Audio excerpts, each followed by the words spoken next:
Hey, everybody, got a great question to answer here. And let me just read this to you quickly. And that is, hey, Steve, I've heard a lot about the different mentors that you've had over your career. If you only could choose one, who would that be? But I want to know how you found that person, why you chose them, and what did they mean to you? Are we ready for this? Let's do it.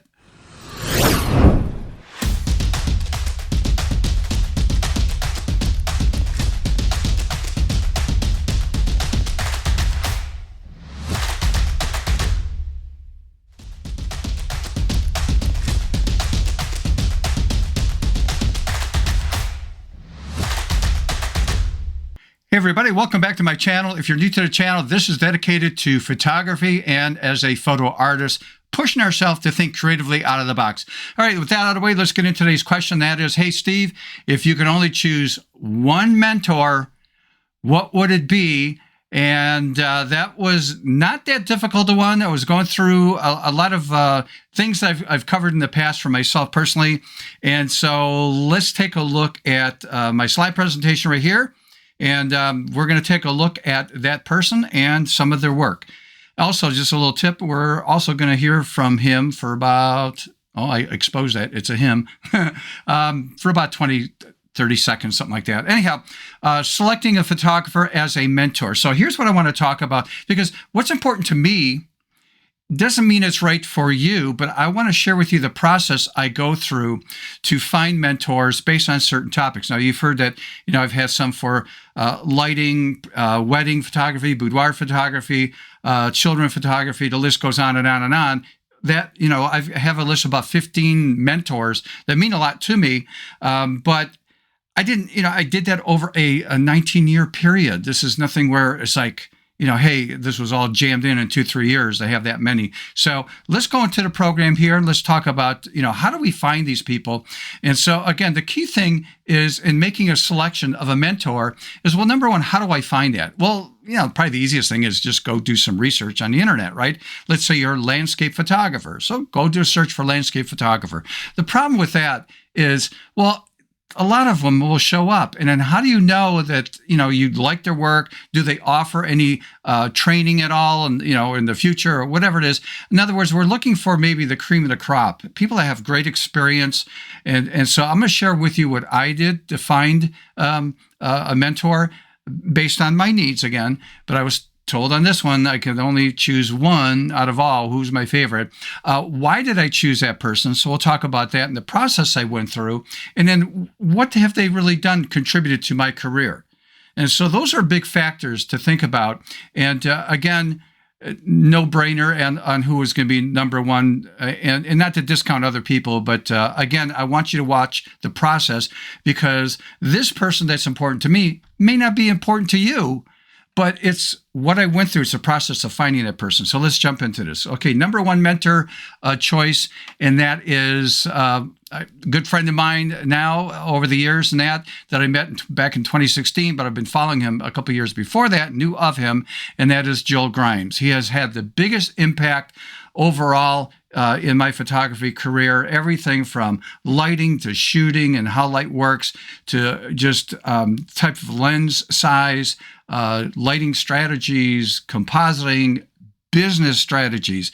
You have to understand that Joel Grimes, for when I first met him, he told me that 20% of his income was from training and guest speaking, 80% as a commercial photographer. He's worked with the top 500 corporations. He has traveled all over the world.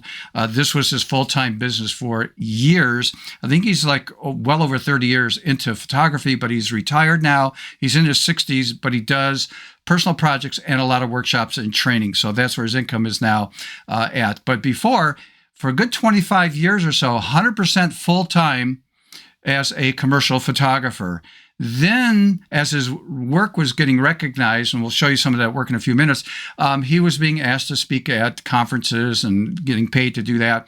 And all of a sudden, he was being asked, well, do you do workshops? And he never thought of it. And then he started doing that. So now he does 100% training on his terms when he wants to, that kind of stuff, which is really cool.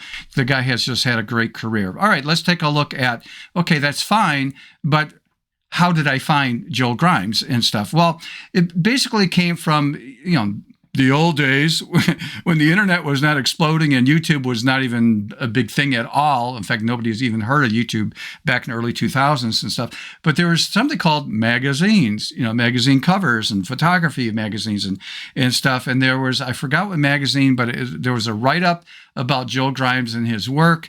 It was passed on to me by a friend. But what I did was I liked his work, but it was just like at that time, I was looking for other things too. And I'm just going to give you the probably one of the best tips that was taught to me years ago. You want to find somebody as a mentor? Here's what you do. Look at major conventions in your country or internationally. Over here in the United States, the two big ones is WPPI out of Las Vegas. I've never had the opportunity to go there.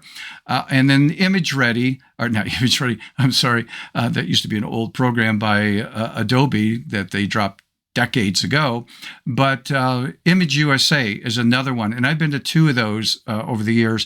And the first one was like, I'm guessing 2006, maybe it was 2007. I mean, I can't remember. It was in San Antonio. And there's like 7,000 photographers. Anyhow, you look at the roster, who is speaking, at these conventions, because these are the cream of the crop, your above average type photographers with experience in all different categories. So if I was interested in like landscape photography, well, who's going to be speaking there on landscape photography? And let me check out their program.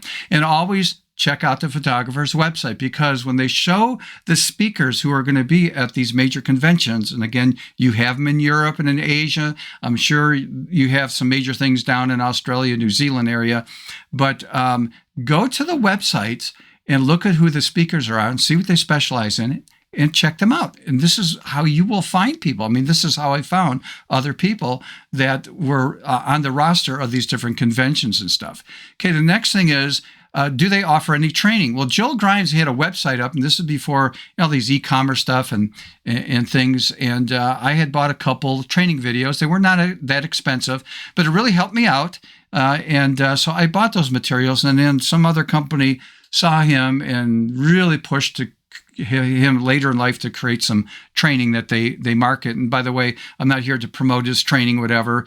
No vested interest in that, but I do. I'll mention that I am part of his academy, that kind of stuff. But look to see if they have any type of training materials. And then also, do they have any kind of a membership thing where you're getting maybe additional information that you're not going to see like on YouTube? They might do some things on YouTube a little bit, but for more and better information, become a member of like this academy, and it's just, you're flooded with a whole bunch of information, which I have been a member of his academy back in, 2018 until active in it today. And so, again, the next thing is, do they do live hands-on workshops to go to? That is like icing on the cake. Now, I want to talk about this for a moment, and that is, you have to be serious. I mean, I've talked about it before in the past. People fall in two categories: serious people versus curious people. And serious people will follow up with action, and they will go to these things and invest in themselves to get better at their craft. A lot of people will go to these things and they have a good time. It's more of a social event. Oh, this was great. I learned a lot, but they don't apply anything. Or a lot of people just don't go to conventions at all because they're not that seriously committed to, their craft, or maybe they just can't afford it logistically. It's they got to find something local that's inexpensive. I mean, you got to do what you got to do. That's my point. So, but I always emphasize serious people will take action. Okay, so why did I choose Joel Grimes? Well, first of all, the impact that he has in understanding different lighting styles. And that really, really helped me in my career. I like his grunge look. We'll take a look at some of his work here in a minute. I like his compositing style. He really helped me on this and some techniques that I learned from him. So I'll talk about that in a few minutes. And his knowledge in business. Man, did this put icing on the cake for me in terms of flying under the radar of my competition and getting work. So he really helped me out there, very well-rounded. And then this thing right here, he has absolutely no ego. He is the most down-to-earth guy. He will help you out. He is excited when somebody asks, some good, intelligent questions and that. But again, no ego at all. And I became friends and got to know his wife, Amy. Same thing. What a sweetheart. What a nice couple. And that is a plus for me, because I will tell you, and I'm not going to mention names, but there are people out there that just have this ego, and it sort of rubs people the wrong way, even though their work is great and they know their craft. But what's fighting them a little bit is, that ego type thing, that arrogancy and stuff like that. But again, everybody's got their own personality. But that's how, this is why I chose him. I really liked his work, and we'll take a look at the work here in a minute. And then, well, what did he do for me? Okay, so because that's why you get involved in training and workshops and go attending these things. So what did I get out of Joel? Well, other than business stuff, but he taught me cross lighting as a technique, and also single lighting. But cross lighting, really learned a lot with that and the setup. 3-point lighting, which is used for a lot of my work today when I photograph kids in sports, high school seniors. He uses that when he does his sports, and again, we'll take a look at that in a few minutes. Shooting portraits this is what he taught me, at 30 to 35. Wait a minute. You're talking 30 to 35 millimeters in a lens? Well, I was taught 85 to 120. What are you talking about, 30 to 35? Over 80% of his work for portrait is done at that. He taught me how to work with that. It's just incredible, and it helps get his style and his look. But yet, again, he's an artist, so he's breaking rules with the camera. Okay, the importance of personal projects. I should talk about that a little bit later. I mean, I actually make coffee table books for myself personally of certain personal projects. I've got a couple other ones that I'm working on. I haven't quite finished them yet, so I can start creating a tabletop book. But there's an importance of personal projects. It really helps hone your skills to try to do a consistent look, and we'll take a look at examples of that. And then the business strategies that he taught me. It just helped me out tremendously. And then the very last thing here is Photoshop techniques that he taught me. And we shared ideas together. We had lunch when I first met him. I'll talk about that a little bit later again. But we shared ideas back and forth, because at the time I was heavily teaching Photoshop internationally. And Joel obviously is using Photoshop with his photography and stuff. And then the very last thing here is, like, he said, hey, I'm looking at your work, and you are not a photographer. Call yourself an artist, because everything changed years ago when he stopped calling himself a commercial photographer. He started calling himself an artist. And an artist only follows one rule, and that is there are no rules. He started doing all these creative things, started doing compositing. People said, all his colleagues and stuff like that said, this is not photography. But guess what? Commercial clients were flooding to him, left and right, for that look, that style, and they wanted him. And he was the only one that could deliver that. So he was getting gigs left and right commercially because of this look and style. So that's what he did for me. So Joel Grimes, you can go to his website, www.joelgrimes.com. Take a look at his portfolio. And again, let me just highlight some things here. And, the big thing about Joel, when you, a little bit more information about him, he's now retired as a commercial photographer. He's dedicated to training. He's in his middle 60s right now. And he's heavily involved still in doing sports photography, portraits on location and in studio, beauty and fashion, still life. He does landscape even, personal projects. So he's still involved in all these different areas. So let's hear from Joel. It's about 30 seconds or so quickly, and then we're going to take a look at his work. Are we ready? Take it away, Joel. I'm going to give you 3 tips that will literally take your photography to a whole new level. If you want to learn photography, you have to go out and practice it more than anyone else. The more you practice, the better you get. The other tip is you have to learn how to get someone in front of your lens. You have to get out of your comfort zone. A lot of us are very shy. You have to learn the art of recruiting. Now, the third thing, which is very important, if you look around you, most of the time, it's not very good light. Put someone out there in the harsh light or whatever, and you go, my pictures suck. Well, it's because you got to understand good light. Even if you're using natural light, you got to learn how to put someone into that good light and then go and do your magic with all your camera settings and, shallot tip the field. But you have to understand good light. Look at Joel's work. This is him in 2016 when I first met him. We had lunch and sort of hit it off, talking Photoshop back and forth for about an hour. This was the class he was conducting. It was like a week-long thing with different speakers out in Colorado Springs. We were actually staying at a castle. It was really, really a cool time there.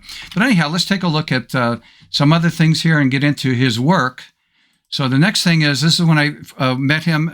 This was back in 2018 at his home studio. We were shooting there. He was showing me how to do a single light setup with his portable beauty dish. The grid that you see in the background, that was not turned on at all. This is just single lighting. Joe likes to shoot on a tripod all the time, most of the time, let's say 90% of the time. There are times where he takes it off. But he was showing me how he's shooting at 30 millimeters. Incredible. And the work, and and I got to shoot there too doing this. It was just a fun time. And so let's take a look at, again, getting into some of his work. Come on, mouse. This is his wife, Amy. This is when we met up in Tucson. It was actually at a dude ranch south of Tucson. We were there for about a week, and he was one of the trainers for the day. And so we had a good time having breakfast, lunch, and dinner together. And this is him working in his workshop. Single light setup using high-speed sync here. And this is him in the studio at the Dude Ranch that we were doing stuff. And really the sad thing about this is the classes were really nice. They're all under 20 people per class that was going on with different, say, photographers for that week over there. Big names were attending this. And he was asking for an assistant to come up to help set up the lighting. And he was explaining the lighting as he was setting it up. Nobody wanted to go up to volunteer to help.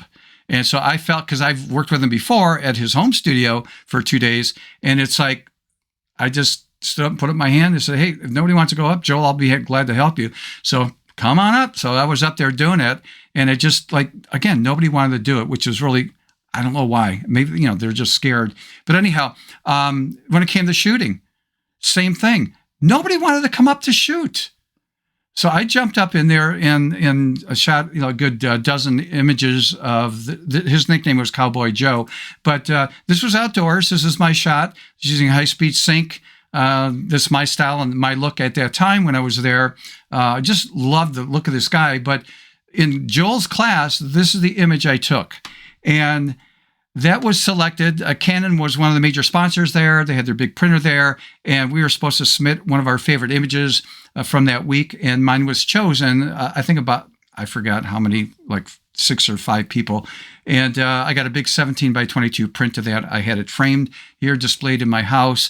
And everybody thinks, is that an uncle or a grandfather of yours? Or who is that? And it's what, my mentor, working with him and being coached. And this photograph means a lot to me. So again, we're having a pancake breakfast on a house ride or a little excursion with horses out. I forgot what mountains and stuff out there in Arizona, but just had a great time with him. So let's take a look at his work now. Very artistic type of look. This is like gallery type look. I just love the tones of the blacks here and the consistent look that he will do with this kind of portfolio work. Let's look at the color work. And again, he's big on consistent look, to be able to repeat this with different, people, models, that kind of stuff. This is, creating that commonality. And that's what he really pounded into my head when he saw the work I was doing with kids. And I was influenced by Norman Rockwell, but I was designing like my own style.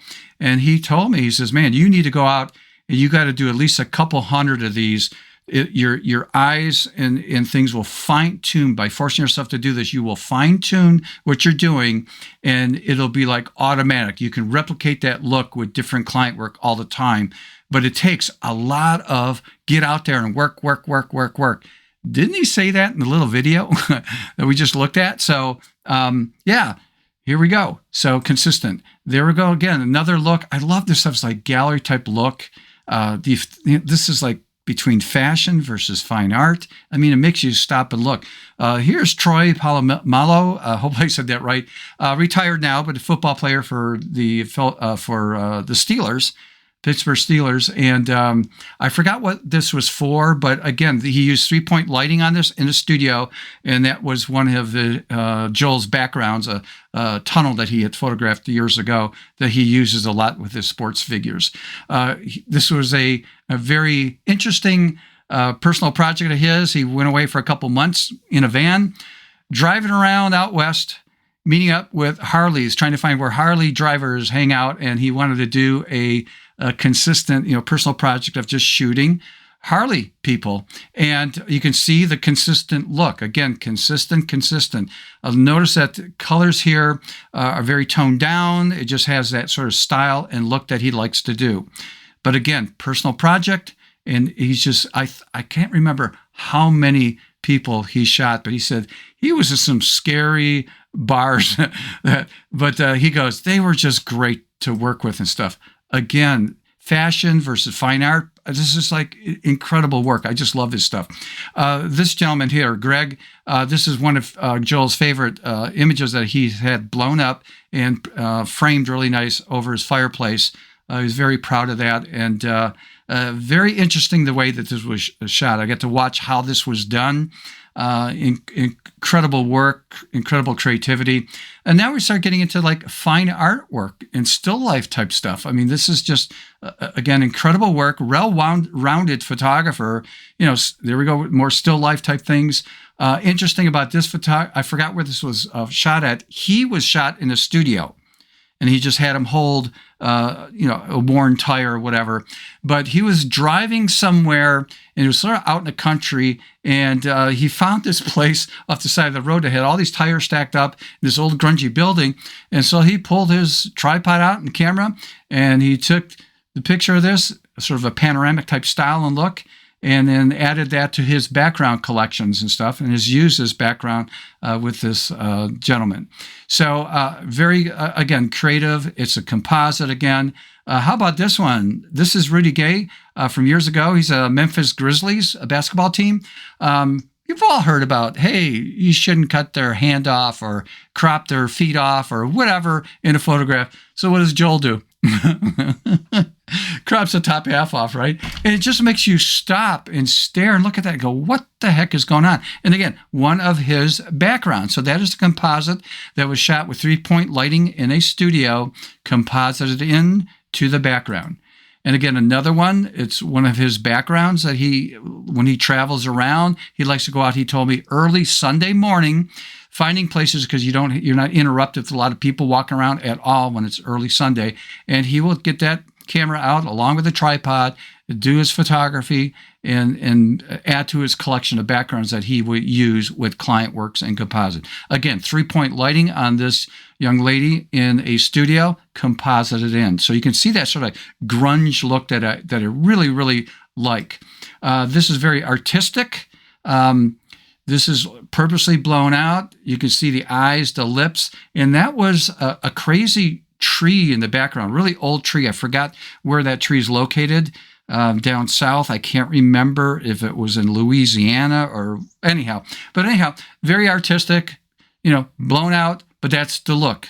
Very creative as an artist. And the very last one, I forgot this basketball player, but again, when I saw him do this shoot, and again, 3-point lighting, so one of the few times he actually shot without a tripod. He was actually sitting on the ground, wide-angle lens tilted up to take that shot. And again, the background that he chose was something that he also was sitting on the ground, tilting up. It took photos like this and added it to his collection of backgrounds so he can do the composite work. So this is my mentor.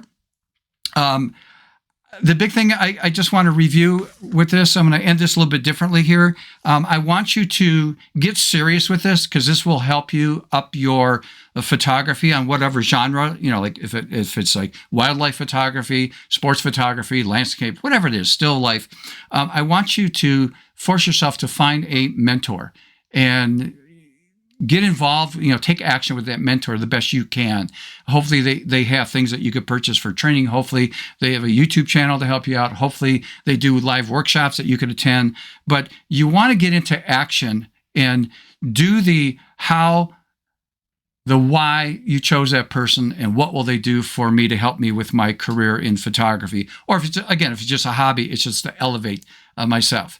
Okay, so again, if you guys learned anything, please do me a favor, and that is like the video, subscribe if you have not, and hit that notification bell next time I upload a video. And also, if you'd like to help support the channel, you know the link here at the very bottom, and that is Stephen Photo Artist, or actually it's buymeacoffee.com/Stephen Photo Artist. The information will be in the show notes. All right, so with that out of the way, people, hope you enjoyed this. Get out there and find a mentor. Till next time, see ya.